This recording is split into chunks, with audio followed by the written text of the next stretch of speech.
তোমরা কি মনে করো যে 5 জন 6 জন 10 জন মিলে একজনকে সারা রাত টর্চার করে মেরে ফেলানোর মধ্যে সুপুরুষ তুমি সুপুরুষ, তুমি অনেক বড় বীর?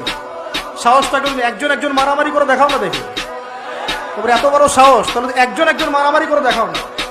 আসো রিংয়ের মধ্যে আসো, তারপর দেখি তোমার কত শক্তি, আমাদের কত শক্তি। একজন 1 and 1 ব্যাটেলে আসো, খালি হাতে 1 and 1 ব্যাটেলে আসো। 8 জন 10 জন মিলে একটা বুয়েটের ছেলে, একটা মেডিকেলের ছেলে, একটা অমুকের ছেলে, তমুকের ছেলে, বাবা মায়ের স্বপ্ন লালন করার ছেলেগুলোকে ঘরের মধ্যে ঢুকাবা, সারা রাত পিটায় মেরে ফেলবা, এটাকে তোমরা সাফল্য মনে করো, বীরত্ব মনে করো? এই ছেলেগুলোকে জন্ম দিয়েছে যে পিতা মাতা, এদের জন্য ধিক্কার আমার পক্ষ থেকে। আপনারা এইসব সন্তান জন্ম দিতে গেলেন কেন? তোমরা কি মনে করো যে 5 জন 6 জন 10 জন মিলে একজনকে সারা রাত টর্চার করে মেরে ফেলানোর মধ্যে সুপুরুষ তুমি সুপুরুষ, তুমি অনেক বড় বীর? সাহসটা কিন্তু একজন মারামারি করে দেখাও না দেখি। তারপরে এত বড় সাহস,